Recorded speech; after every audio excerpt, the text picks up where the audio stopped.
देश के लिए जिएंगे, सनातन के लिए जिएंगे। आप झंडा लपेटने की बात कर रहे हैं, जो देश को गजवाए हिंद करेंगे हम उनका झंडा लपड़वा करके रहेंगे।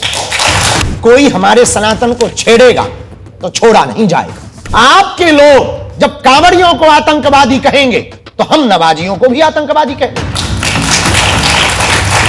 जब सनातनियों को, संतों को टारगेट करेंगे तो हम मौलवियों को टारगेट करेंगे। जब तुम कहोगे कि गजवाए हिंद होगा तब हम कहेंगे भगवाए हिंद होगा, वरना लाहौर निकल जाओ। पंडित जी मुसलमानों के ताल्लुक से बात करते हैं, धमकी के लबो लहजे में बात करते हैं। धमकी नहीं देते हैं ना, हम तो कहते नहीं है, करते हैं भैया। रावण ने माता जानकी जी की चोरी की थी, पूरे वंश का नाश हुआ था। जिन्होंने चंदा चोरी की, जहां ब्रह्म बैठे परमात्मा बैठे, 500 सालों की लड़ाई, भगवान राम ने खुद अपनी लड़ाई लड़ी कोर्ट में जाकर के। नेताओं और मंत्रियों के लिए तो आते रहते हैं, लेकिन आप छात्र आंदोलनकारी बच्चों के लिए जंतर मंतर क्यों नहीं आए? आपको जानकारी पहले ठीक करनी चाहिए। दूसरी, किचन सेट है, टी सेट है, टीवी सेट है, सोफा सेट है, फिर माइंड का है अपसेट। दुनिया चले न श्री राम के बिना, राम जी चले न हनुमान के बिना, दुनिया चले न गोविंद चले आते हैं, गोपाल चले आते हैं। आपने सीताराम कहलवाया, लेकिन आजकल जेनजी के मुख से और भी बहुत कुछ सुनने को मिल रहा है। आप इनको बिगड़ा हुआ क्यों समझते हैं?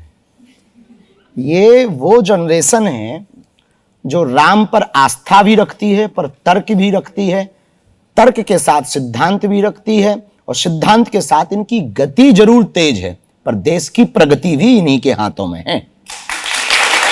दूसरी बात, जैन जी, आज की जैन जी स्मार्ट तो है, हम चाहते हैं ये स्मार्ट के साथ साथ भावनात्मक और हो, और हम जैन जी से बाहर नहीं हैं। ये कृपा करके आज पूरे इस न्यूज में हमको जैन जी से बाहर ना रखा जाए। नहीं तो हम तो कह रहे हैं आप ऑलमोस्ट जेनजी है, बस 1 साल का फर्क रह गया, वरना आप भी जेनजी होते। लेकिन आपकी नजर में जेनजी है कौन? वो जेनजी जो कि इस वक्त देश की प्रगति में लगा हुआ है, जो स्पेस पे जा रहा है, जो दिन रात करोड़ों की संख्या में घर पे बैठकर पढ़ाई कर रहा है और इस स्थिति में कि देश को कैसे आगे ले जाए, या फिर वो तबका देख रहे हैं जो कि सड़कों पे उतर रहा है? और आपने जो बात कही ठीक है, तथ्य होने चाहिए, तर्क होने चाहिए, लेकिन अपशब्द नहीं होने चाहिए।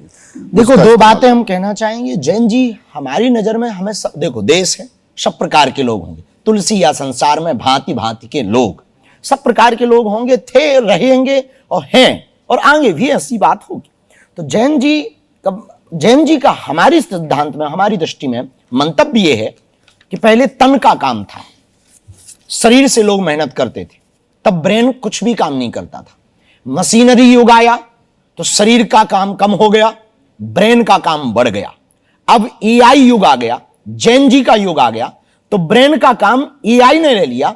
अब जैन जी के पास बेहतर मौका है नए आविष्कार करने की, नए विचार करने की, नई चीजों को प्रकट करने की, और उसके साथ साथ देश को, वर्तमान भारत को भविष्य में विश्व गुरु बनाने की। वो जैन जी बेहतर जैन जी है।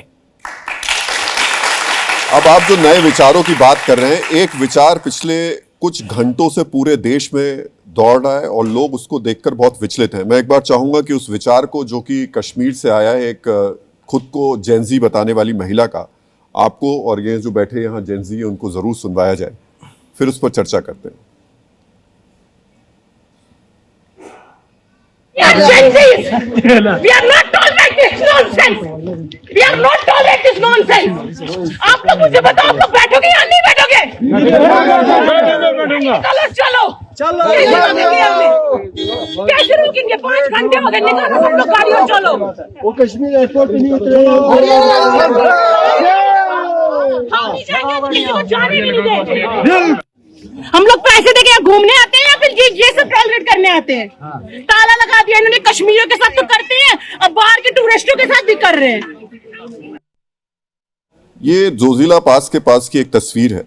वहां पर सेना ने एक बैरिकेटिंग लगाई हुई थी, क्योंकि कुछ अफसर और मंत्री एक जाने वाले थे। सुरक्षा के प्रोटोकॉल के हिसाब से सेंसिटिव जगह है, और वहां ये महिला रुकी और उन्होंने सेना के जवानों के साथ में उन्हें नॉनसेंस के साथ तमाम शब्दों का इस्तेमाल करना शुरू किया। हम जेंजी हैं। वो वहीं पर आंदोलन शुरू करने की तैयारी कर रही थी। सेना के जवान, शास्त्री जी, सेना के जवानों में 28% जेंजी हैं टोटल, 17.5 साल से लेकर के। और इस देश में पता नहीं कितने, हर दूसरे तीसरे नौजवान की हसरत होती है कि देश की सेवा के लिए सरहद पर जाए। और ऐसे में अगर ये लोग जेंजी की ये शक्ल दिखाएंगे तो फिर क्या कहेंगे? इस देश को आजादी जेनजी ने ही दिलाई। वो जेनजी नहीं थे पर युवा थे, चाहे वो भगत सिंह हो अथवा सुभाष चंद्र बोस। इस देश की रक्षा भी युवाओं के हाथों में है, इस देश का भविष्य भी युवाओं के हाथों में। लेकिन जेनजी का मतलब यह नहीं है कि हम अपने देश से प्यार ना करें। जेनजी का मतलब यह नहीं है कि वतन से प्यार ना करें। जेनजी का मतलब यह नहीं है कि वतन से गद्दारी करें। जेनजी का मतलब यह नहीं है कि हम अपनी देश की सेना का अपमान करें। जेनजी का मतलब यह नहीं है कि हम तिरंगा का अपमान करें। अपने हक की बात रखना जायज है, लेकिन देश का बुरा हो यह नाजायज। और मुझे लगता है शास्त्री जी कि एक बार ये जो और हमें नहीं लगता कि कोई भी बुद्धिमान जेनजी जो यहां बैठा, जो तर्कवादी है, विचारवादी है, जो भी देश से प्यार करता, कोई भी यहां का जेनजी इन माताजी का सपोर्ट करें, ऐसा हमें नहीं लगता। मैं एक बार जरा पूछ भी लेता हूं, आपने पूछ जो लो। कहा ना, एक बार माइक जरूर दीजिएगा जरा। क्या आप लोगों में से कोई बताइए, ऐसा आपने कहे देखा, कि इन बताइए माताजी कि का जो- आप सपोर्ट करें? मेरा ये मानना है कि जेंजी का असली मतलब देश से ऑफ कोर्स प्यार करना है। और जो इसमें वीडियो में दिखाया गया है महिला का जो तर्क था वो बिल्कुल सही नहीं था। बस वो सैनिक अपनी ड्यूटी कर रहे थे।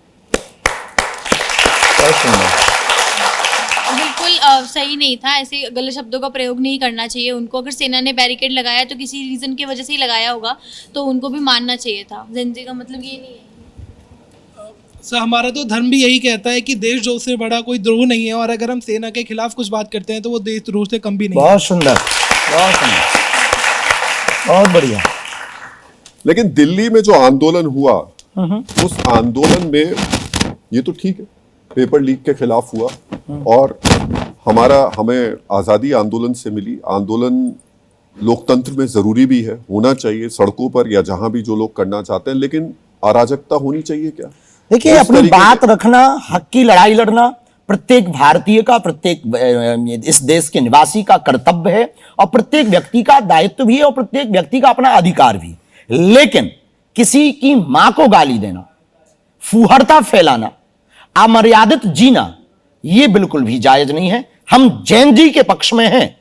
आंदोलन जो शिक्षा के लिए, देश के सिस्टम को सुधारने के लिए, देश को सुधारने के लिए अपनी बात रखी, उसके पक्ष में है। लेकिन देश के खिलाफ यदि आप नारे देंगे, भारत तेरे टुकड़े होंगे, या फिर गद्दारी की बातें होंगी, या तिरंगा का अपमान होगा, या किसी की भी मां बहन, चाहे वो कोई भी हो, एनी हाउ, उसकी मां बहन के खिलाफ यदि बात बोली जाए, हमें लगता कि यह बिल्कुल भी पसंद किसी भी भारतीय को नहीं होना चाहिए। क्योंकि भारत जाना ही जाता संस्कार के लिए। पूरी दुनिया व्यापार के लिए जानी जाती, भारत संस्कार के लिए जाना जाता है। और सड़कों पर उतरकर संस्कारहीनता दिखाएंगे तो हमारे देश की बदनामी होगी, हमारे राष्ट्र की बदनामी होगी, हमारी संस्कृति की बदनामी होगी। हमारी ऋषि मुनि की हम संतानें हैं, अंग्रेजों की संतानें थोड़ी हैं जो ऐसी हरकतें करेंगे। तो हमें लगता है अपना हक मांगना ठीक है, लेकिन गाली बकना ठीक नहीं है। तो जेनजी के मुख से भी कुछ निकल जाता है और जो यहाँ बड़े बड़े नेता और कुछ सांसद हैं वो भी कुछ बोल देते हैं। अब कंगना रनौत एक सांसद है। राहुल जी, वर्तमान समय में एक सबसे बड़ी दिक्कत ये हो गई है कि वर्तमान समय में दल से ज्यादा दलदल हो गया है। बुरा ना मानना, दल बहुत कम है, दलदल बहुत ज्यादा हो गया। अब पक्ष विपक्ष तो होना चाहिए, लेकिन पक्ष और विपक्ष संसद में होना चाहिए, बाहर आकर के गले लगना चाहिए। हमारा ऐसा मानना, हमारा सनातन भी यही कहता, मानवता भी यही कहती। पक्ष और विपक्ष को एक बात और समझना चाहिए कि देश से बड़ा और देश से विकास से बड़ा कोई मुद्दा नहीं होना चाहिए। एक मुद्दा सबसे बड़ा होता है, देश का और देश के विकास का। लेकिन वर्तमान भारत में हालत यह है कि अपनी बात मनवाने के लिए कई बार देश को ही किनारा कर दिया जाता, अपनी ईगो के चक्कर में, अपने पार्टी के सिद्धांतों के चक्कर में। तो हमें लगता है बढ़ते अपराध घटते संस्कारों का परिणाम। संस्कार घट रहे हैं, अपराध बढ़ रहे हैं, हम स्मार्ट होते जा रहे हैं पर अंदर की भावनाएं खत्म होती चली जा रही। हम वर्ल्ड से कनेक्ट हो रहे हैं, बस खुद के संस्कारों से डिस्कनेक्ट हो रहे हैं। पूरी दुनिया से हमारा अटैचमेंट हो रहा है, लेकिन खुद की फैमिली से डिसअटैचमेंट हो गया।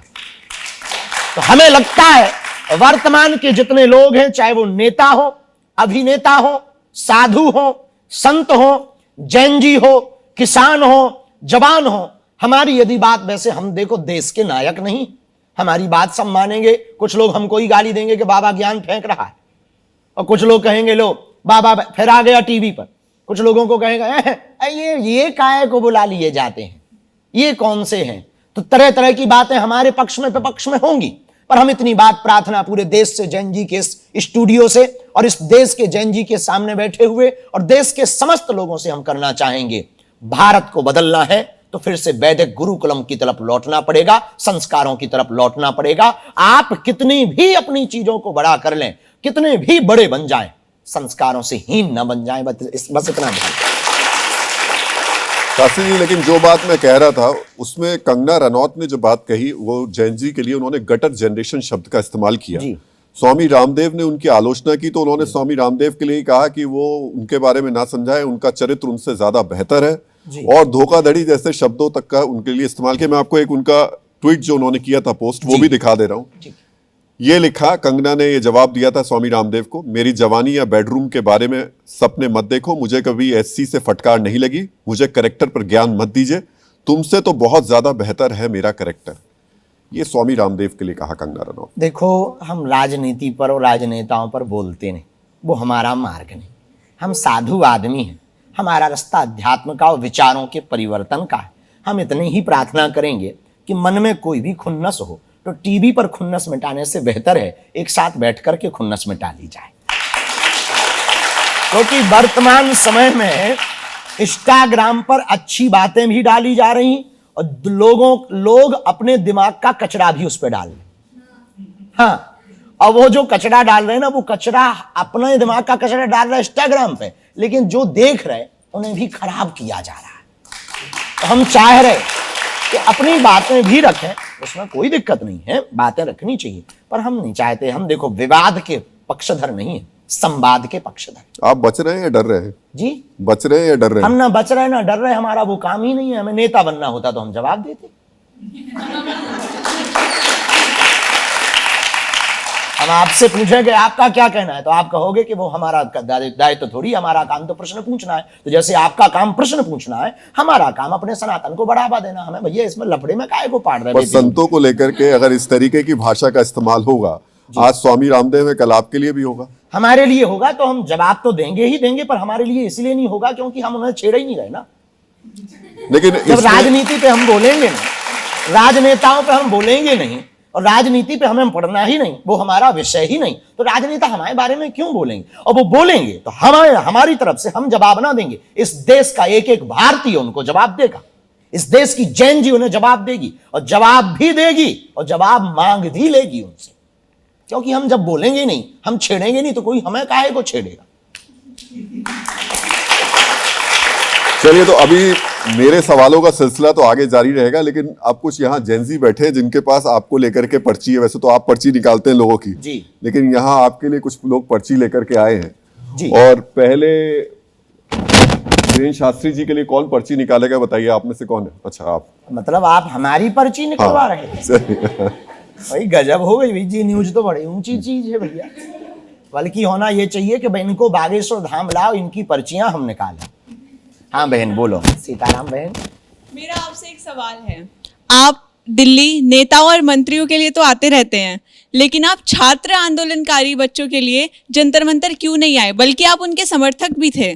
जी, हम किसी के भी आंदोलन में, नेताओं के आंदोलन में नहीं गए, और दिल्ली हम नेताओं के लिए नहीं आए कभी। दिल्ली हम अपने बागेश्वर परिवार के लिए आए हैं। एक, ये आपको जानकारी पहले ठीक करनी चाहिए। दूसरी, दिल्ली हम नेताओं के लिए इसलिए आए क्योंकि हमारी कोई पार्टी नहीं है, हम किसी पार्टी के समर्थक नहीं। हम गुरु हैं, विचार परिवर्तन के समर्थक हैं। हम गुरु हैं, संस्कार परिवर्तन के समर्थक हैं। हम गुरु हैं, देश के बदलाव के हम समर्थक हैं, और उसमें नेता भी होते हैं, अभिनेता भी होते हैं, छात्र भी होते हैं, जवान भी होते हैं, किसान भी होते हैं। रही बात आंदोलन की, तो हम जो काम सबके लिए करते हैं, बोलने का, कहने का, वो हमने वीडियो के माध्यम से, अपनी कथाओं के माध्यम से किया। और जरूरी नहीं छात्र आंदोलन के लिए सड़क पर ही उतरना पड़े, जहां हैं वहां से भी अपनी बात रखी जा सकती। धन्यवाद। अब वो हमने रखी है, हो सके तो आप जो है हमारे बागेश्वर धाम के चैनल्स को एक बार स्क्रॉल कर सकते हैं। दूसरी पर्ची कौन निकालेंगे बताइए।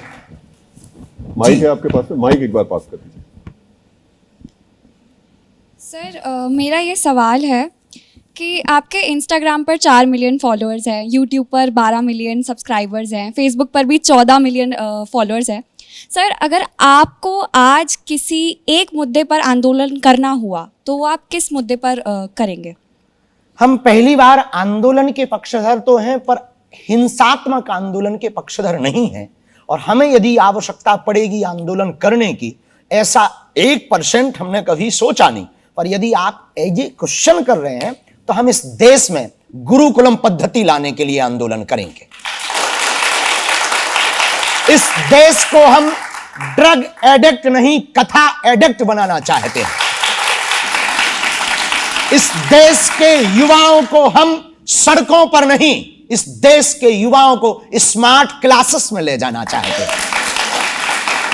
हमको यदि आंदोलन का मौका मिलेगा तो हम इस देश के सभी प्राइवेट स्कूलों में पढ़ने वाले नेताओं के बच्चों को सरकारी स्कूलों में एडमिशन करवाएंगे।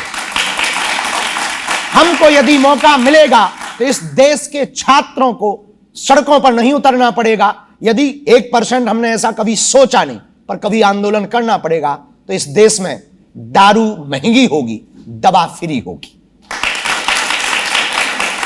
लेकिन अभी हमने सोचा नहीं, हो सके तो आप ये कर सकती हैं। मतलब आप जेनजी को कह रहे हैं कि आंदोलन के लिए एक और चल जाओ। नहीं, हम उनको भड़का नहीं रहे हैं, जगा रहे हैं। राशि जी, लेकिन इस देश में, लेकिन आंदोलन ही सब कुछ नहीं है।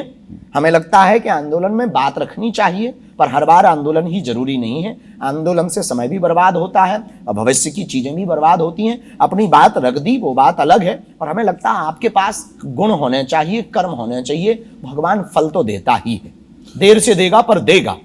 2025 का एक डेटा बता रहा हूं आपको। हर दिन 56 आंदोलन होते रहे इस देश में, हर दिन। सोचिए, वाह। तो अभी की स्थिति तो ये हो गई है कि यहाँ पर जेन अल्फा, वो एक अल्फा भी बैठे हुए हैं वहां पे हमारे साथ में आज, जेन अल्फा भी बाजा बजा रहा है। तो जेन अल्फा तक जो है अब स्कूलों में बच्चे आंदोलन पर निकल आ रहे हैं। स्वामी रामदेव ने अभी कहा कि स्थिति ऐसी है शिक्षा की कि उस पर भी हो सकता है उनको भी आंदोलन करना पड़े। एक बार सुनवा देते हैं आपको स्वामी जी ने क्या कहा। गवर्नमेंट जॉब्स में इंटरव्यू के दौरान 90 से 99% घोटाला होता है। अपने विचार, अपने संस्कार, अपने संगठन, अपने ही जाति वर्ग समुदाय के लोगों को ठोक लेते हैं और बाकी को बाहर धक्का मार देते हैं। भाई सुधर जाओ, नहीं तो देश में आंदोलन और ज्यादा भी हो सकते हैं। आंदोलन के नाम पर मैं अराजकता, अनार्की का समर्थक नहीं हूं, लेकिन भाई ये बात तो जरूर है, देश में घपला भी बहुत है। ये घपले ठीक कर लो, मैं तो कोई ऐसा ना हो कि बाबा रामदेव को दोबारा आंदोलन करना पड़े। अब बताइए आप कैसे चलेगा। जेनजी भी आंदोलन की बात कर रहे हैं, जेन अल्फा भी कर रहे हैं, स्वामी जी भी कर रहे हैं। आंदोलन से देश चलेगा? नहीं, आंदोलन से सिस्टम का बदलाव नहीं होगा।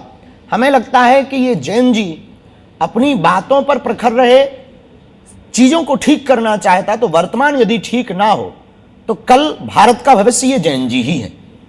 यदि ये सिस्टम को समझें, पढ़ें, अपने कैरियर पर ध्यान दें, तो कल के दिन इसी जैन जी में से तो कोई संसद में जाएगा, इसी जैन जी में से तो कोई देश का नायक बनेगा। वो भी इंतजार कर लिया जाए, काहे को परेशान हो रहे हैं। तो हमें लगता है कि आंदोलन, हर बात पर आंदोलन, व्यवस्था को ठीक करना उद्देश्य नहीं हो सकता। पर सरकार समझ भी रही है। सरकार ने ये कई हमें न्यूज़ों देखने को मिली, उन्होंने कई चीजों पर ठीक भी किया है। शेष बचे हुए कार्यों पर जैन जी अपनी बात रखे, सरकार, हमें भरोसा है वो ठीक करेगी। और दूसरी अंतिम बात, हम इस पे एक बात और कहना चाहते हैं, ये विवाद रास्ता नहीं है ठीक करने का। संवाद का आंदोलन रास्ते की जगह कोई तीसरा रास्ता भी चुना जाए, जिसमें देश की जैन जी देश के सरकार के साथ सीधा संवाद कर सके। इससे जैन जी का समय बचेगा, जैन जी का टाइम बचेगा, जैन जी को कष्ट नहीं उठाना पड़ेगा, सड़कों पर नहीं बैठना पड़ेगा। सड़कों पर ही हम क्यों बैठें? हो सके तो जैन जी ये तैयारी करे कि संसद में बैठे। और हम चाहते हैं हमारी न्यूज यदि भारत सरकार देखे तो भारत सरकार के प्रत्येक व्यक्ति से हम प्रार्थना करना चाहते हैं कि आप जैन जी के लिए कोई नया डोर खोलिए ताकि जैन जी आपसे सीधा बात कर सके। इनका समय बचेगा, सरकार का भी समय बचेगा। न्यूज की माथापच्ची तुम लोग भी फ्री हो जाओगे। कम से कम तुम्हें बराबर न्यूज तो नहीं दिखाना पड़ेगा। तो वहां प्रोटेस्ट चल रहा, अब वहां लाठी चार्ज हो गया, अब ये हो गया। आंदोलन होगा तो बच्चों पर कई बार लाठियां पड़ेंगी या बच्चे पथराव करेंगे, अभद्रता फैलेगी। इससे बेहतर है देश में एक नया रास्ता आना चाहिए। वो समय अभी है, यही वो समय है। हम देश को एक संदेशा देना चाहते हैं कि देश की सरकार और देश की जैन जी, देश की जगी हुई जनता, जागृत नीति वाले वो बच्चे आगे आए और देश की सरकार थोड़ा नीचे आए और दोनों एक प्लेटफॉर्म बनाए। उस प्लेटफॉर्म पर जैन जी अपनी मांग रखे, सरकार उस पर कार्य करे। तो हमें लगता है कि न स्वामी जी को आंदोलन करना पड़ेगा, न जैन जी को आंदोलन करना पड़ेगा और सरकार को परेशान भी नहीं होना पड़ेगा, क्योंकि इनको तो ठीक करवाने से मतलब है। भाई आंदोलन से मतलब है कि ठीक करवाने से मतलब लो, इन्हें ठीक करवाना। ये आंदोलन करने थोड़ी बैठे हैं भैया, और सड़कों पे बैठना अपना काम थोड़ी है, नवाजी थोड़ी है ये जो सड़कों पर बैठेंगे।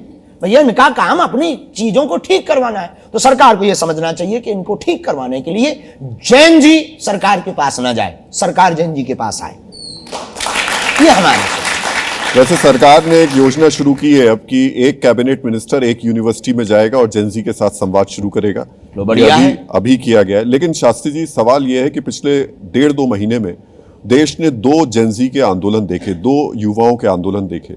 एक जंतर मंतर पर देखा जिसमें यहां से लेकर अंतर्राष्ट्रीय स्तर तक उस आंदोलन का जिक्र किया गया।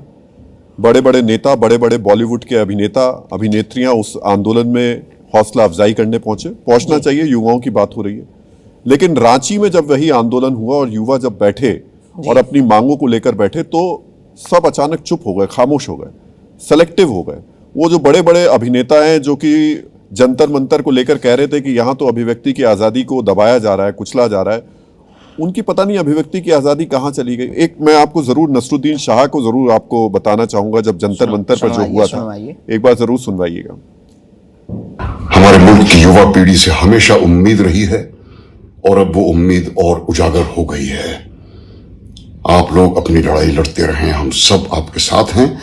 और इस मुल्क की हुकूमत को मैं सिर्फ इतना कहना चाहता हूं, सब याद रखा जाएगा, सब याद रखा जाएगा। इससे पहले ये वही है जिन्हें भारत में डर लगता है। इनका एक न्यूज चली थी, वही है। हमने पहचान गए, टीवी में आते हैं ये नसरुद्दीन शाह साहब। नहीं, ये टीवी में आते हैं, हम जानते हैं भैया, इतने कमजोर थोड़ी है। हम जानते हैं। इन्होंने एक बार बयान दिया था, हमें भारत में डर लगता है, इनका बयान था ये। अब जिन्हें भारत में डर लगता है उनके बयान पे बहुत ज्यादा गंभीरता नहीं रखते भैया, हम तो नहीं रखते निजी तौर पर। जिन्हें भारत में डर लगता, भारत से प्यार में, वो हमारा यार कैसे हो सकता भैया? हाँ भैया, ठीक है, बहुत अच्छा है। तो आप इसलिए लेकिन इनकी बात जो है उस बात पर हम कह सकते हैं कि देश के युवाओं की बात उठाई बेहतर है। लेकिन इनको एक वीडियो यहां के लिए भी बनाना चाहिए, झारखंड के लिए भी। इससे सिद्ध होता है कि कई आंदोलन प्रायोजित तरीके से विदेश नीतियों के तहत भी देश में कुछ ना कुछ खुरापात हो रही, जो विदेशों में बैठ करके हमारा। अच्छा, आप एक बात बताइए, इंस्टाग्राम किस देश के हैंडओवर है? FB, YouTube, x handle. America चाहता है कि हम भारत के ऊपर व्यापार से क्या बनाए। अब वो ऐसे जीत नहीं पाया तो उसने तरीका, एल्गोरिदम तो उनके हाथ में है। एल्गोरिदम समझते हैं आप, वो तो उनके हाथ में है। तो ये भी हम लोगों को मानसिक रूप से तैयार रहना पड़ेगा कि कई बार सोशल मीडिया पर होने वाली ट्रेंडिंग चीज कहीं और से भी ट्रेंड हो रही है, इसमें भी कोई संदेह नहीं है। पर हम इनके लिए ज्यादा कुछ नहीं कहेंगे, भगवान भला करे। पर इतना कहेंगे कि जहां जहां भी आंदोलन चल रहे हैं या हो रहे हैं, भारत सरकार और आंदोलनकर्ता सबसे हमारी प्रार्थना है, आप अपने शरीर को कष्ट ना दें, आप शरीर को पीड़ा ना दें, आपकी मांगें जायज हो सकती, लेकिन इतना ना सब कुछ करना, पर ऐसा कुछ मत करना कि देश की छवि विदेशों में खराब हो। ये भर ख्याल रखना। और भारत सरकार से भी हमारी प्रार्थना है कि जैन जी, आंदोलन कर रही जो जैन जी है, उनसे डायरेक्ट और पहले संवाद किया जाए और सीधा संवाद किया जाए। वही पुराना वाला हम बयान फिर से आज वाला ही हम दे रहे हैं कि सरकार को जैन जी के पास जाना चाहिए, जैन जी को सड़कों पर नहीं जाना चाहिए। नहीं, पर नसरुद्दीन शाह ने जो लास्ट में कहा कि सब याद रखा जाएगा, और जिस अंदाज में कहा, देखो भैया, सबके अपने अपने मकसद होते हैं।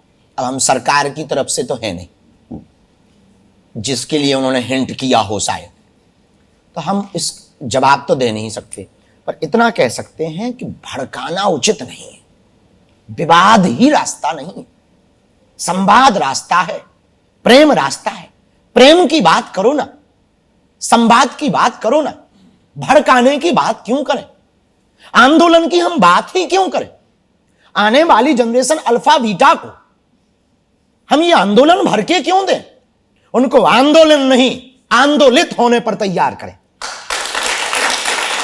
अशांति फैलाने पर नहीं, उन्हें शांति के लिए तैयार करें। क्रांति हो पर अमर्यादित ना हो, ऐसी उनकी तैयारी करें। हम देश में मार काट की बातें क्यों करें? हम देश में याद रखा जाएगा, छोड़ेंगे नहीं, काट देंगे। अरे ठटरी के बरे, नक कटा, तुम अमर हो का? तुमने जो है अमर अमर अमर, अमर रस पी लिया का? काहे को 4 दिन की जिंदगी, फिर अंधेरी रात। 4 दिन का जीवन है। यहां जीवन में कौन स्थायी? सब आते जाते रहते हैं। आज आप एंकर बने बैठे, कल कोई और बैठेगा। हम 1 घंटे बाद किसी और का शो आने वाला है और हमारी जगह कोई और होगा। यहां कौन स्थायी है भैया? इसलिए हमें लगता है युद्ध रास्ता नहीं, बुद्ध रास्ता है। हमें लगता है अशांति रास्ता नहीं, शांति रास्ता है। हमें लगता है विवाद रास्ता नहीं है, संवाद रास्ता है। और इन्हीं कारणों से देश की प्रगति रुक रही है। आज 100 रुपया हो गया डॉलर। अभी 56 आंदोलन रोज चल रहे, जिस दिन 120 आंदोलन डेली चले तो 200 होगा डॉलर। हम इस पे बात करें, हम बात करें प्रगति पे, हम बात करें विकास पर, हम बात करें आविष्कार पर, हम बात करें साइंस पर, हम बात करें टेक्नोलॉजी पर, हम बात करें स्मार्टनेस पर। आदमी स्मार्ट होता जा रहा, चीजें खस्ता हाल। देश हमारा हाई फाई वाई फाई होता जा रहा, लेकिन सिस्टम और व्यक्ति की विचारधारा बहुत ही पिछड़ी होती जा रही। तो हम बात करें अपने व्यक्तित्व पर, हम बात करें अपने विचार शैली पर। इस देश के युवाओं का विचार शुद्ध कैसे हो, इस देश में परिवर्तन कैसे आए। आंदोलन से परिवर्तन नहीं आता है, परिवर्तन विचारों से आता है। और विचारों के लिए हम रास्ता चुने, विवाद का नहीं, प्रेम का और संवाद का। मैं विचार पर आगे आपसे आऊंगा, और उस विचार, एक नए विचार को लेकर के अभिजीत दीपके अभी आए सामने। लेकिन उससे पहले भारत में युवाओं के विचारों को सनातन की तरफ ले जाने के लिए वो जो जेनजी का एक क्लबिंग, भजन क्लबिंग चल रहा है, वो हमारे साथ में है। और आज आप युवाओं को जो अपने वाणी से संदेश दे रहे हैं, उस वाणी में अगर कोई भजन भी उनके साथ साथ उनको संदेश देने वाला हो। गाओ। राधे राधे जप चले आएंगे बिहारी,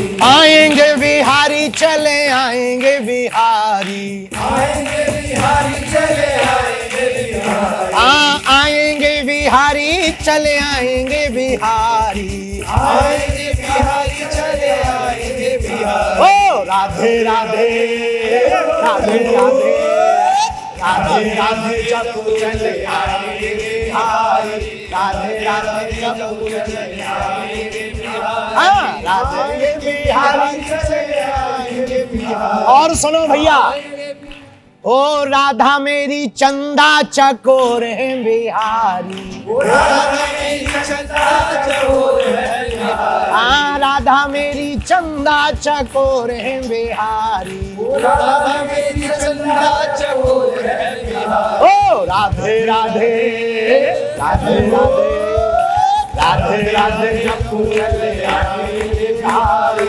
राधे राधे जप चले आएंगे बिहारी। एक हमने भी अपना भजन गाया है, कहो तो सुना दें। हाँ, हमने भी पहली बार जिंदगी में एक ही स्टूडियो में गाया, लौट के स्टूडियो ने हमें मना कर दिया, लेकिन हमने वो गाया है, बड़ा अच्छा लगता है।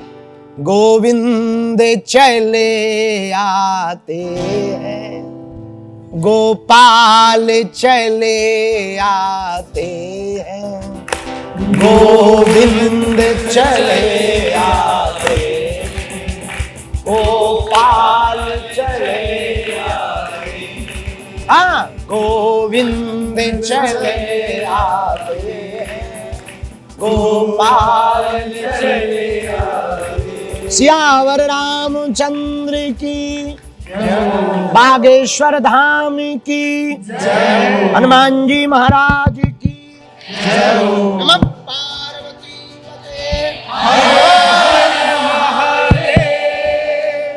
जी। न्यूज वाले तो हमारी एक कथा करवा लें, हम ऐसे बहुत भजन सुनाएंगे। हम तो चाहेंगे कि आप युवाओं को जितनी कथा अपने संदेश के जरिए देते रहें उतना अच्छा है, और आज के वक्त में भारत में युवाओं को जरूरत भी है जी। और लेकिन मैं जो आपसे पूछ रहा था, विचार की जो बात चल रही थी, तो अभी कुछ वक्त पहले अभिजीत दीप के नाम के एक शख्स अमेरिका से यहाँ आए। उन्होंने कॉकरोच जनता पार्टी नाम से एक पार्टी बनाई, और उसके बाद एक तरीके से कहा जाने लगा कि वो जेनजी के सबसे बड़े चेहरे हैं। हालांकि आपसे 1 साल भी बड़े हैं और जेनजी के सबसे बड़े चेहरे बन गए। आप सिर्फ 1 साल छोटे हैं, आप भारत में रहते हैं, वो अमेरिका से यहाँ आए। आपको नहीं लगता कि आप जेनजी का नेतृत्व कर सकते तो उनसे ज्यादा बेहतर चेहरा बन सकते थे? नहीं, हमारी ऐसी कोई विचारधारा नहीं है कि हम नेतृत्व करें या हम कोई पार्टी बनाएं या हम राजनीति में जाएं। सबके अपने अपने संकल्प और विकल्प होते हैं, सबके अपने अपने रास्ते होते हैं, सबकी अपनी अपनी निजी विचारधाराएं होती हैं, सबके अपने अपने सपने भी होते हैं। हमारा सपना सनातन का प्रचार करना है, हमारा सपना देश को जगाना है, हमारा सपना लोगों को सतमार्ग पर लाना है, हमारा सपना केवल सनातन की बात करना नहीं, सनातन की सेवा करना है। तब तो हर साल बेटियों का विवाह, कैंसर हॉस्पिटल का निर्माण, प्रतिदिन 15,000 लोगों को निशुल्क भंडारा, क्योंकि देश में बातें करने से, आंदोलन करने से देश में बदलाव नहीं आएगा। गरीबों की मदद करने से और दीनहीनों पर दया करने से और लोगों को गले लगाने से ही बदलाव आएगा।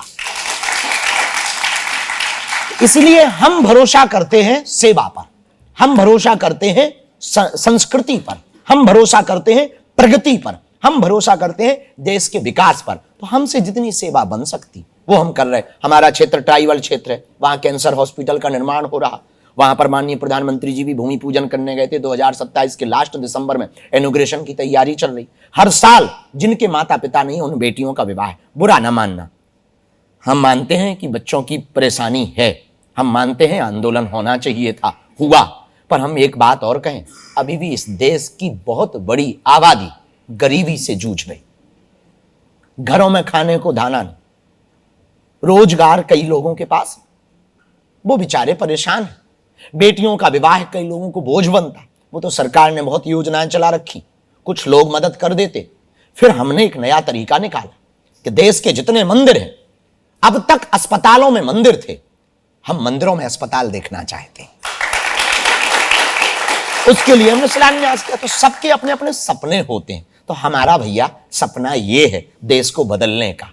लोगों के अपने अपने सपने हैं, कोई किसी माध्यम से बदलना चाहता, न्यूज वाले अपने हिसाब से देश को बदलना चाहते, भजन गाने वाले जैमिंग से देश को बदलना चाहते, नेता विकास से देश को बदलना चाहते हैं, घोटाले वाले घोटाला करके खुद को बदलना चाहते हैं और ये टीवी वाले कुछ अच्छी फिल्में ला करके विचारों को बदल देते हैं, और कुछ लोग पान पराग मसाला का जो है और गुटखा का और दारू का प्रचार करके देश को बदल रहे हैं। तो अब ये अपनी अपनी विचारधारा के ऊपर है, हमारे ऊपर थोड़ी है। पर ये जो कॉकरोच जनता पार्टी नाम दिया गया और नौजवान खड़े होकर, युवा जेनजी खड़े होकर कहने लगे मैं भी कॉकरोच हूं जी, इसे आप किस तरह से देखते हैं? देखो, हम पार्टियों पर बोलते नहीं, नेताओं पर बोलते नहीं, अपनी अपनी मन की बात। किसी ने कॉकरोच नाम रख लिया, किसी को दिक्कत हो वो डायनासोर रख ले, कोई मॉर्टिन रख ले, और ज्यादा किसी को खुजली हो भैया तुम हिट रख लो। तो हमें लगता इस झंझट में काहे को पड़े भैया, कि हम क्या सोचते हैं कॉकरोच पार्टी के बारे में, ये पार्टी के बारे में। हम भैया नेता ही नहीं है, हम क्या बोलेंगे भैया, और काहे को बोलें और क्यों बोलें। हम इतना कह सकते हैं, राजनीति हो पर राष्ट्रनीति के अंतर्गत हो। पार्टियां हो पर पार्टी में देश का हित हो, केवल खुद भर का हित ना हो, इतना ध्यान दिया जाए, बाकी ठीक है। शास्त्री जी, मैं आपसे ये सवाल बहुत गंभीरता के साथ इसलिए पूछ रहा हूं क्योंकि आप तो अभी जापान जाने वाले हैं जी, विदेश दौरे पर भी जाते हैं। ये जो यहाँ जेंजी बैठे हैं, इनमें से बहुत से लोग आने वाले वक्त में विदेशों में जाएंगे, वहाँ पढ़ाई करेंगे, वहाँ नौकरियाँ करेंगे। हम लोग वहाँ पर अभी भी एक वजह से टारगेट होते हैं, जो नस्ल भेद है, जातीय जो नस्ल भेदी टिप्पणियाँ की जाती हैं या फिर रंग भेद जो होता है। उस दौरान इन्हीं में से कुछ लोग जब वहाँ जाएंगे और वो लोग जो इस मानसिकता के साथ है, जब इन्हीं में से किसी को कहेंगे ये तो कॉकरोच है, तब क्या होगा? देखो, इसमें एक बात बहुत महत्वपूर्ण ये है कि हम अपनी ब्रांडिंग और प्रस्तुतिकरण कितने अच्छे तरीके से करते हैं, वही हमें इज्जत दिलाएगा, वही हमको बेइज्जत करेगा। हम अपने देश को यदि कॉकरोच नाम से संबोधित या कॉकरोच नाम से ब्रांडिंग करेंगे देश की, तो स्वाभाविक है वो हमको कॉकरोच से ही बुलाएंगे। और यदि हम अपने देश को विवेकानंद के नाम से आगे बढ़ाएंगे, महारानी लक्ष्मीबाई के नाम से हमारी बेटियां आगे बढ़ाएंगी, अपने देश को हम सनातन संस्कृति के नाम से आगे बढ़ाएंगे, सेवा के नाम से आगे बढ़ाएंगे, टेक्नोलॉजी के माध्यम से आगे बढ़ाएंगे, डेवलपमेंट के माध्यम से आगे बढ़ाएंगे, विकास के माध्यम से देश को आगे बढ़ाएंगे, तो हमको उसी इज्जत के साथ स्वागत किया जाएगा। तो ये प्रेजेंटेशन के ऊपर है कि आपकी प्रेजेंटेशन कैसी है, आपका प्रस्तुतिकरण कैसा है, महत्वपूर्ण आपके ऊपर है। तो हमें लगता है कि देश का भविष्य कोई पार्टी नहीं है, देश की ब्रांडिंग कोई पार्टी नहीं है। ये सब आते जाते रहते हैं भैया, कितनी पार्टियां नहीं बनी, कितनी नहीं बनेंगी और कितनी नहीं बन के शून्य हो गई, ये सब चलता रहेगा। इसी को फ्यूचर ना मान लिया जाए, अभी कुछ इंतजार किया जाए, सब चलता रहता है। सच्चाई धीरे धीरे सामने आती है, हकीकतें सामने आती हैं, वरना बाहर तो स्क्रीन भी बड़ी सुंदर दिखती है, पीछे देखो कितने वायर लगे। ऐसे ही लोग होते हैं, बाहर से बड़े सुंदर होते हैं, बड़े गोरे होते हैं, मन उनके बड़े काले होते हैं। तो हमें लगता है कि इस पर अभी विचार करने की आवश्यकता नहीं, इस पर तो मौन होने की आवश्यकता है, सही गलत के इंतजार की आवश्यकता है। सही कौन है, गलत कौन है, ये वर्तमान में निर्णय कर पाना कठिन है, इसको भविष्य के ऊपर छोड़ दिया जाए तो ये तय हो जाएगा कि कॉकरोच सही है, कि सपा सही है, बसपा सही है, कांग्रेस सही है अथवा बीजेपी सही है, इसको भविष्य पर छोड़ दिया। अब 2 पर्ची और निकलवा लेते हैं, आपके लिए 2 पर्ची और है, कौन निकालना चाहेंगे? प्रभु जी, कृष्णा बहना। तो मेरा आपसे ये सवाल है कि आप अपने सादगी भरे जीवन में रोजमर्रा के समय कौन सा ऐप ज्यादा इस्तेमाल करते हैं? कौन सा ऐप? मोबाइल में जो ऐप्स होते हैं। हाँ, हम ऐसी जो परमानेंट तो नहीं करते कि क्या करते, पर कभी कभी अभी वर्तमान में इंस्टाग्राम ज्यादा चल रहा है, तो हम अपने ही विचारों को बनाते हैं, कथाओं में बोल देते हैं, तो उसको कट करके लोग डालते हैं, तो खुद के विचार सुनते रहते हैं। और हमको सबसे ज्यादा पसंद है न्यूज का ऐप, न्यूज़ें देखना हमें बहुत पसंद है कि देश और दुनिया में चल क्या रहा है। नहीं, समसामयिक, राजनीतिक, खेल, सामाजिक, आर्थिक और वैश्विक, इनका हमें बड़ा शौक है। और इससे हमें 2 चीजें मिलती हैं, एक तो वर्तमान परिस्थिति पर हमें स्थिति पता चल जाती है, दूसरा कहीं भी हम जाते हैं तो अचानक कोई भी माइक लगा देता है, इस पर आप बोलिए। अब हमें पता ही ना हो तो हम क्या बोल दें कि ये क्या कहना चाह रहे हैं, तो हमें फिर उसके लिए भी एक्टिवेट रहना पड़ता। और तीसरा, उन न्यूज़ों को देख करके परिस्थितियों को भांप लेने की क्षमता भी प्राप्त हो जाती है। और सबसे अद्भुत बात यह है कि विश्व में चल क्या रहा है और अब करना क्या चाहिए, ताकि हम अपनी संस्कृति सनातन को और बेहतर कैसे कर सकें, उस पर हम विचार कर पाते हैं। तो हमें न्यूज बहुत ज्यादा पसंद है। एक पर्ची और लेंगे, लेकिन शास्त्री जी आज एक चीज आपको जरूर करनी होगी। आपने इंस्टाग्राम का जिक्र किया, यहाँ सारे जेंजी बैठे, आज इनके साथ आपको इंस्टाग्राम की एक रील जरूर बनानी होगी जो इनके लिए यादगार रहे। लेकिन दूसरी पर्ची जरूर बताइए। ठीक, बाबा जी राम राम। राम राम भैया। मैं इन्हीं की बात पर कहूंगा कि अगर आप एक जेंजी इन्फ्लुएंसर होते तो आप किस तरह की पहली रील बनाते? ये लीजिए, आ गई रील की बात जी। यदि हम इन्फ्लुएंसर होते और रील बनाते तो किस तरह की रील पहली बनाते? वैसे हम रील बना रहे हैं आपसे पहले। कथाओं के माध्यम से, और शायद हो गया होगा 2-3 साल तो हो गया होगा यूट्यूब पर, 4-5 साल से ज़्यादा ही हो गया होगा, हमें इतना याद नहीं है वो कथाओं पे, तो उस पर तो बन ही रही है। पर यदि वर्तमान में प्रश्न किया है तो यदि उत्तर पूछा जाए तो हम सीधी सी बात है बुद्धि की शुद्धि पर रील बनाते हैं, क्योंकि हम एक कार्यक्रम करते हैं बहुत, उसका नाम है ब्रेन डिटॉक्स सेशन। तो बॉडी डिटॉक्स पर पूरे वर्ल्ड ने काम किया, हमने एक उपाय निकाला है ब्रेन डिटॉक्स का, जिसमें बुद्धि की शुद्धि होती है। हमारा ऐसा मानना है यदि व्यक्ति का माइंड सेट हो जाए तो लाइफ सेट हो जाती है। कई आपके घर पर किचन सेट है, किचन सेट है, टी सेट है, टीवी सेट है, सोफा सेट है, फिर माइंड का है अपसेट। तो हम चाहते हैं लोगों के घरों पर टीवी सेट है, टी सेट है, किचन सेट है, सोफा सेट है, माइंड और सेट हो जाए। ये पहली रील होती है हमारी। बाबा जी एक चीज और मैं आपसे कहना चाहूंगा, बोलो। हमारी जनरेशन में एक बहुत बड़ा तबका ऐसा है जो खुद को नास्तिक कहता भी है और उस चीज का प्रचार भी करता है। हाँ। खैर उन लोगों ने ना तो धर्म को समझा और ना ही विज्ञान को। तो नास्तिकता भी एक आस्तिकता है, वो होना इसलिए जरूरी है कि आप जैसे लोगों का परिचय हो सके कि यहां आस्तिक कौन है।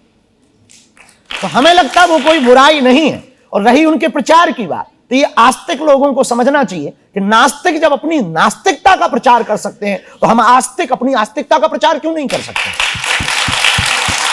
तो दोनों सुख दुख, पाप पुण्य, दिन रात, साधु असाधु, सुजात कुजाति, धर्म अधर्म, ये हमेशा से रहा, जोड़ा ही रहा। हेड है तो टेल है, दिन है तो रात है, दुख है तो सुख है, पाप है तो पुण्य है, साधु है तो असाधु है।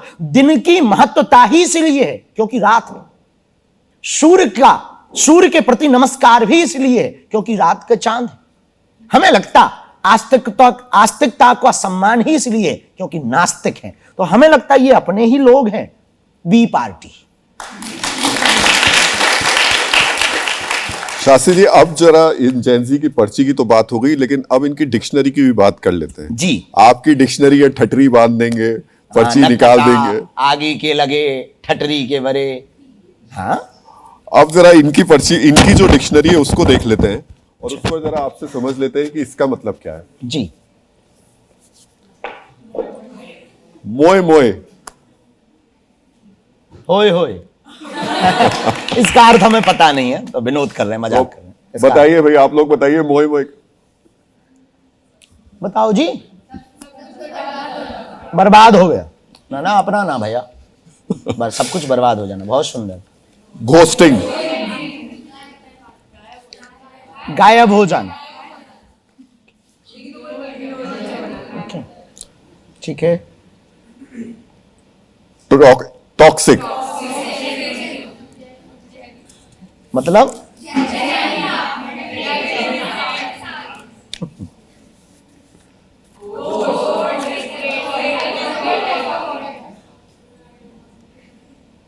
सबसे महान। आपके लिए गोट कौन है? आपके लिए गोट कौन है? आज हमारे लिए गोट है हनुमान जी, स्वामी विवेकानंद, रामकृष्ण परमहंस, महावीर, बुद्ध, सूरदास, रविदास, तुलसीदास, मीरा, रसखान, ये हमारे लिए गोट।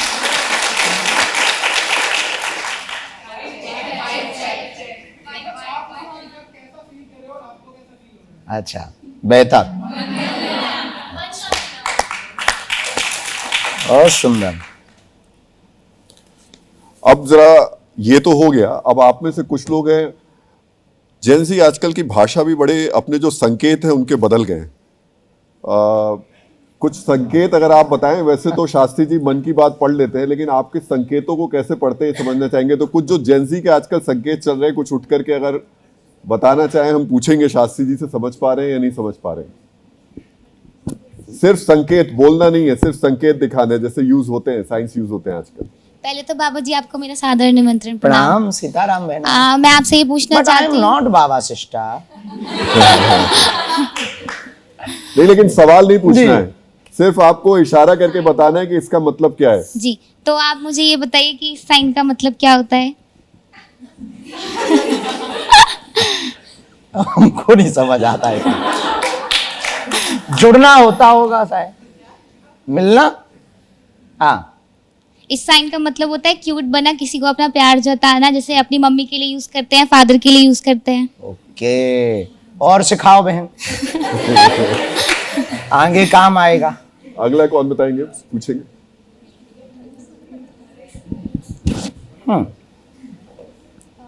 राधे राधे बाबा राधे जी। राधे बहन। मेरा ये इसका क्या मतलब है? दिल। इतना तो बहन पता है। ये कोरियन हार्ट। कौन सा हार्ट? Korean heart. कोरियन, विदेशी हार्ट। जय हो जगत जननी। ये तो हमने कल सीख लिया। बहन सीताराम।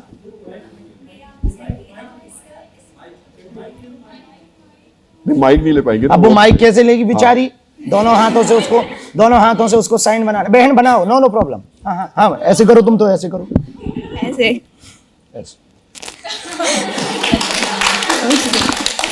हमारे समय में ये गंगा रखना होता था, हमारे समय में नहीं होता। अब ये क्या है बहन आपके जमाने में? जब हम किसी से प्रेम करते हैं या फिर हम किसी को अपना प्रेम प्रकट करते हैं तो। वाह, बहुत सुंदर। और कोई? जी प्रभु। सबसे पहले मेरे को प्रणाम आपका बाबा जी। खुश रहो Sitaram. But I am not Baba, my brother। इसका मतलब क्लॉक इट, यही है ना? नहीं, क्लॉक इट है। इसका मतलब होता है बहुत अच्छा करना कोई भी काम। ये भैया, ये है ना, बहुत अच्छा करना। इन्होंने बहुत बढ़िया किया भैया, ताली बजाओ। चलिए, अच्छा, मैं आने वाले दिनों में अब तालियां नहीं बजेंगी, ये बजेंगे। राहुल जी, आपने कुछ सीखे? मैं सीख रहा हूँ। सीखो भैया, क्लास लेना जरूरी है। हाँ, लेकिन इस सब के बीच में ये जो जेनजी की भाषा है, जो इनके संकेत हैं, एक संकेत अच्छे नहीं आ रहे हैं शास्त्री जी। कौन सा? और वो संकेत पिछले 3 हफ्ते से देश में अलग अलग जगहों से देखने को मिले। सोनीपत में एक बुजुर्ग वृद्धाश्रम में रहते थे, उनकी मृत्यु हुई, और ये आप लोगों को भी बहुत ये ध्यान आप से लोग सुनना जरूर चाहिए। सुनें। उन वृद्धाश्रम में रहने वाले बुजुर्ग की मृत्यु हुई। ये उनके अंतिम संस्कार की तस्वीरें हैं। उनकी राम, 3 राम, बेटियां राम, थी, राम, और राम, तीनों में से कोई भी बेटी वहां नहीं आई। ओह, एक बेटी ने वीडियो कॉल किया, जो इस वक्त दिखाई दे रहा है। हमने जानबूझ के उनका चेहरा ब्लर किया ताकि पहचानने में ना आए, क्योंकि सामाजिक तौर पर फिर थोड़ा वैसा रहेगा। लेकिन आप सोचिए कि ये स्थिति है कि उस बुजुर्ग का अंतिम संस्कार हो रहा है, परिवार से कोई नहीं आ रहा है, बेटी मोबाइल पर कह रही है दिखा दो, और क्या ज्यादा टाइम लगेगा? अच्छा, ज्यादा टाइम लगेगा तो एक काम करो, वीडियो बना के भेज देना। इंदौर में ऐसे ही एक पिता का मृत्यु होती है, वृद्धाश्रम में रह रहे होते, 4 बच्चे होते, चारों आने से ही मना कर देते हैं, कहते हैं हमसे कोई मतलब नहीं है इनका। इस तरीके की ये लखनऊ में है। आप सोचिए, ये तो डराने वाली तस्वीर है। एक पिता की मृत्यु हो गई, बेटे ने जमीन के लालच में, जो मृत पिता है उनके शव के अंगूठे से जमीन के कागज पर निशान लगा। राम राम राम राम। ये तो प्रारंभ में ही हम कह चुके आपके मीडिया के माध्यम से भी कि घटते संस्कार, बढ़ते अपराध और बदलते समाज की विचित्र तस्वीर है। हम चाहते हैं शिक्षा नीति में एक बहुत बड़ा बदलाव। मैकाले की पद्धति खूब पढ़ाई जा चुकी, अब देश में फिर से अकबर महान नहीं, रघुवर महान है, यह पढ़ाया जाए। रामचरितमानस जब तक हमारी जैन जी पढ़ेगी नहीं, समझेगी नहीं, जीवन में उतारेगी नहीं, तब तक इन्हें यह बात समझ में नहीं आएगी। इन्होंने यदि रामचरितमानस पढ़ी होती तो उसमें सीखा होता, प्रातः काल उठ के रघुनाथा, मात पिता गुरु ना वही माता, और प्राण जाए पर वचन न जाई, रघुकुल रीत सदा चले आई। यदि ये रामायण पढ़ते, यदि रामचरितमानस का आधार लेते, यदि ये रामचरितमानस के ऊपर जीवन जीते तो हमें लगता है इस जैन जी को, इन लोगों को यह समझ में आता कि जीवन में सब कुछ व्यापार नहीं होता। 7 बार होते हैं पर 8वां बार परिवार होता है। इसलिए तो हमने प्रारंभ में कहा राहुल जी, और हम पूरे देश को कहना चाहते हैं, भारत और पूरी दुनिया स्मार्ट होती जा रही है, हाईटेक होती जा रही है, वाईफाई हाईफाई होती जा रही है, पर भावनाओं से हीन भी होती चली जा रही है। पहले गांव में एक के घर में शादी होती थी, पूरा गांव पीछे लगता था। एक के घर पर मुसीबत आती थी, पूरा गांव साथ में खड़ा होता था, कंधे से कंधा मिलाकर के खड़ा होता, कोई भोजन लाता था, कोई खटिया लाता था। आज ये जमाना आ गया, सड़क पर 100 पड़ा रहता है, कोई गाड़ी तक नहीं रोकता। हमें लगता वर्तमान समय में सनातन की बहुत आवश्यकता है, रामचरितमानस की बहुत आवश्यकता है। और अभी वर्तमान में तो शिक्षा मंत्री भी बदले, हम उनसे प्रार्थना करेंगे भारत की शिक्षा पद्धति के सिलेबस में रामचरितमानस, गीता और रामायण को जोड़ा जाए। रामायण को जब पढ़ाया जाएगा, राम जी के आदर्शों को पढ़ाया जाएगा। हम कहते तुम राम को भगवान मत मानो, चलो तुम्हें भगवान नहीं मानना, भगवान मत मानो, पर महान तो मानो। राम से यदि किसी को भगवान होने से दिक्कत है, महान तो मानो, उनके आदर्शों को तो अपनाओ। कितने अद्भुत आदर्श, भगवान कृष्ण के आदर्शों को तो अपनाओ, विवेकानंद के आदर्शों को तो अपनाओ। तो हमें लगता है ये जो जनरेशन है, इनके पास सब कुछ है, एक कमी रह गई है, वो ये रह गई संस्कार की। उसके लिए हम तो प्रयत्न कर ही रहे हैं, देश की शिक्षा पद्धति भी प्रयत्न करे, देश की शिक्षा नीति भी प्रयत्न करे, और देश की मीडिया भी प्रयत्न करे, और देश की पिक्चर दिखाने वाले लोग भी। हमारी प्रार्थना है, तुमने बहुत फिल्में बना ली, फलाना बदनाम हुआ ठिकाने के लिए, ये बहुत गाने हो गए, अब एक गाना ऐसा भी होना चाहिए जिसमें माता पिता से बढ़कर कोई नहीं, कर लो माता पिता का मान, ये है धरती के भगवान। ऐसे गीतों पर भी बात हो, ऐसी संवेदन बातों पर भी बात हो कि जीवन में सब कुछ पैसा नहीं होता।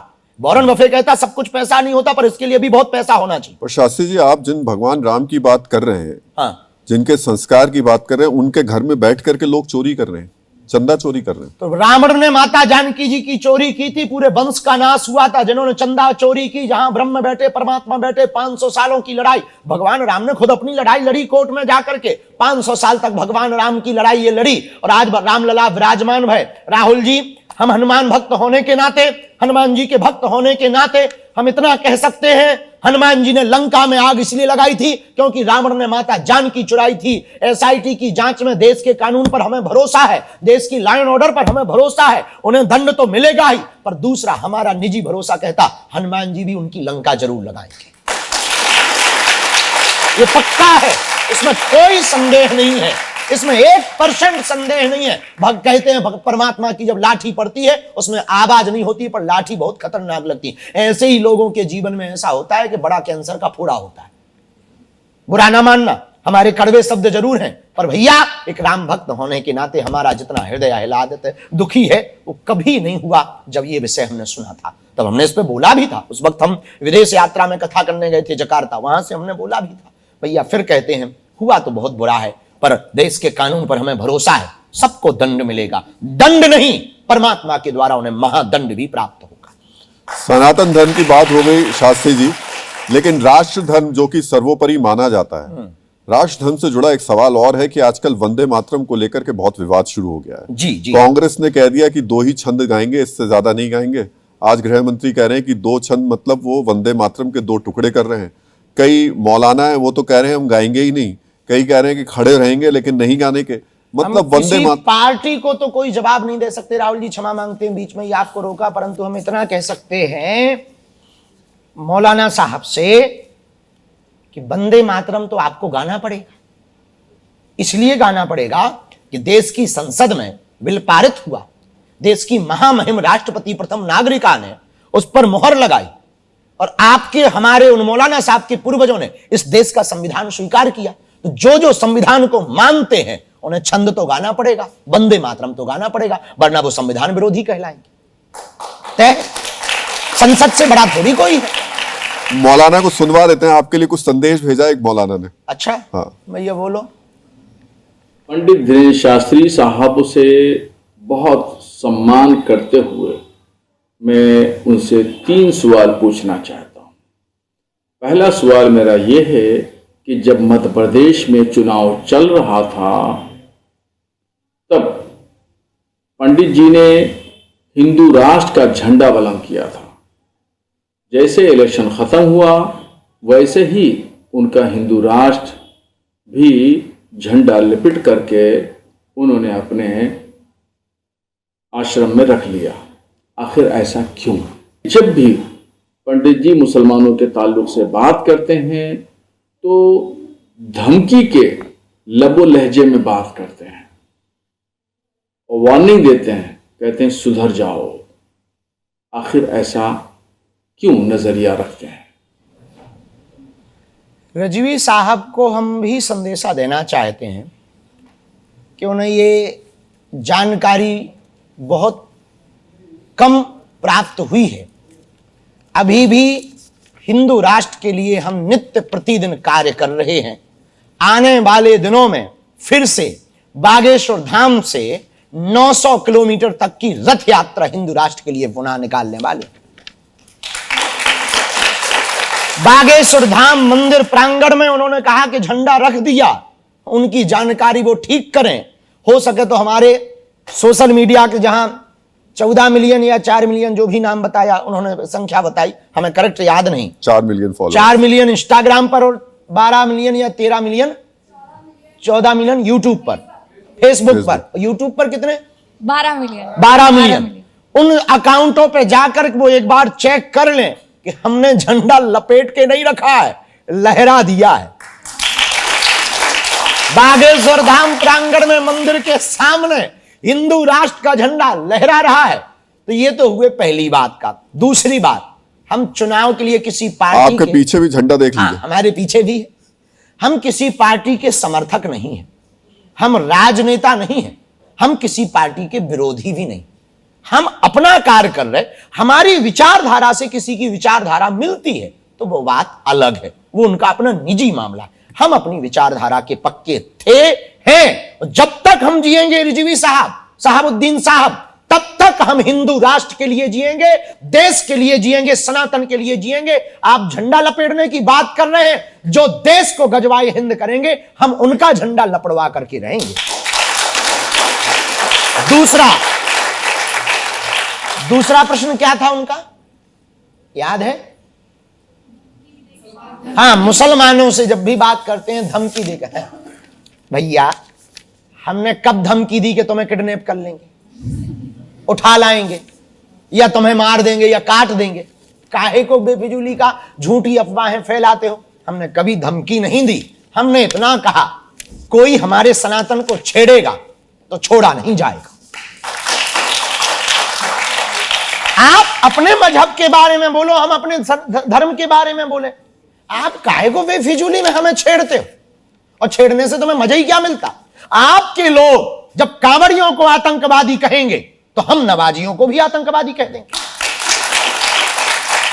आपके लोग जब सनातनियों को, संतों को टारगेट करेंगे तो हम मौलवियों को टारगेट करेंगे। ना आप हमें छेड़ो ना हम आपको छेड़ेंगे। 100 की सीधी बात, प्रेम से रहो ना, कायदे में रहो। जब तुम कहोगे कि गजवाए हिंद होगा तब हम कहेंगे भगवाए हिंद होगा, वरना लाहौर निकल जाओ। तो हम धमकी नहीं देते हैं ना, हम तो कहते नहीं है, करते हैं भैया। तो अब कुछ सवाल जल्दी से बस निपटा रहे हैं हम लोग जी। और पहला सवाल मुझे लगता है हम लोग न्यूज वॉल पर ले आते हैं। धीरेन्द्र शास्त्री जी की शादी कब होगी? 2026, 27, 28 या 29? ये देशव्यापी मुद्दा नहीं है, ये देश का मुद्दा, ये हमारा भर मुद्दा है भैया। तो हम जल्दी कर लेंगे। पहले 2027 में हॉस्पिटल का इनॉग्रेशन करेंगे, ये कंफर्म है भैया, पक्का है। इसके बाद दूसरा सवाल, इसके बाद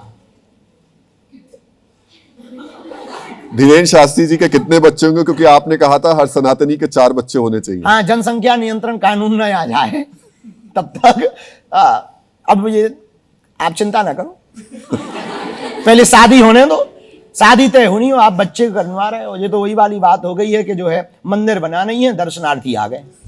कौन हिंदू शासक अधिक शक्तिशाली था? रानी लक्ष्मीबाई, छत्रपति शिवाजी, महाराणा प्रताप या पृथ्वीराज राहुल चौहान? जी, ये बात बोलने में बड़ा हमारे अंदर बड़ी दुविधा उत्पन्न हो गई, क्योंकि चारों ऐसे थे जिनके सामने टिकना मुश्किल था। महारानी लक्ष्मीबाई ने नाकों चने चबवा दिए थे। छत्रपति वीर शिवाजी महाराज के भाला ने और तलवार ने विरोधियों को, विधर्मियों को, देशद्रोहियों को खदेड़ करके रख दिया था। महाराणा प्रताप का तो क्या कहना, महाराणा प्रताप का चेतक की, महाराणा प्रताप तो वीर थे ही थे, इनका तो घोड़ा चेतक भी वीर था। और पृथ्वीराज चौहान भी कम थोड़ी थे, जिन्होंने नेत्र बंद होने के बावजूद भी क्या अद्भुत निशाना लगाया था। तो हमको भैया दुविधा में ना डालो, चारों ही परम शक्तिशाली शासक थे। ये चार ना होते तो हिंदू ना होते। कौन मुगल शासक महान था, बाबर, अकबर, शाहजहां या औरंगजेब? इसमें एक ABCD हो तो हो गई, आगे ई आना चाहिए, रघुबर। आप लोग ना यही इतिहास पढ़ा करके देश की जनता का और देश के बच्चों का बुद्धि उल्टी करवाते हो। फेवरेट क्रिकेटर कौन है आपका? हमारा सचिन तेंदुलकर, विराट कोहली, धोनी या वैभव सूर्यवंशी?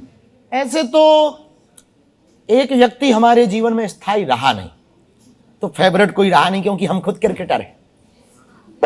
फिर भी कोई एक जिसको बहुत पसंद ऐसा करते हैं? बहुत ज्यादा नहीं, पर कभी कभार उस समय में बहुत ज्यादा महेंद्र सिंह धोनी जी, उनकी आध्यात्मिकता हमको बहुत पसंद है। वो इसलिए पसंद है क्योंकि वो बहुत अद्भुत आदमी हैं और कूल, कैप्टन कूल के नाम से उन्हें जाना जाता है। अगर धीरेन्द्र शास्त्री जी की पार्टी बनी तो चुनाव चिन्ह क्या होगा? पार्टी बननी नहीं तो चुनाव चिन्ह होना नहीं। तो देख तो लीजिए, गदा। जी, गदा पर्ची हमने देख लिया। सबसे ज्यादा स्क्रीन टाइम आप किस ऐप को देते हैं? ये D और A, इंस्टाग्राम और एक्स। जेब में आप क्या रखना चाहते हैं? जेब में माला के साथ भाला आपने कहा था रखने के लिए। हाँ। तो क्या रखना चाहते हैं आप? जेब में तो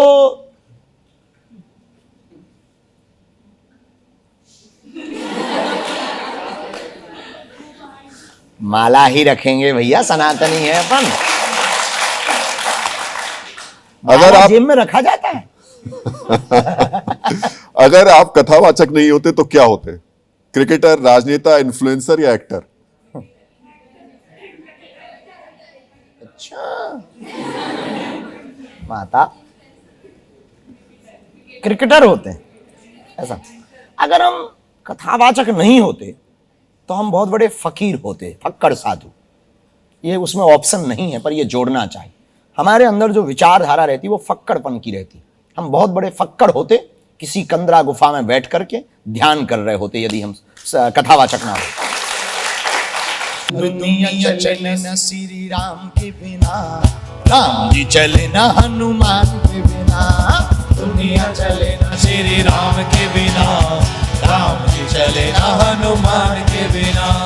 दुनिया चले न श्री राम के बिना, राम जी चले न हनुमान के बिना। दुनिया चले न श्री राम के बिना, ताली बजाते हुए। राम जी चले न हनुमान के बिना, हनुमान के बिना, हनुमान के बिना, हनुमान के बिना, हनुमान के बिना, हनुमान के बिना, हनुमान के बिना, हनुमान के बिना, हनुमान के बिना।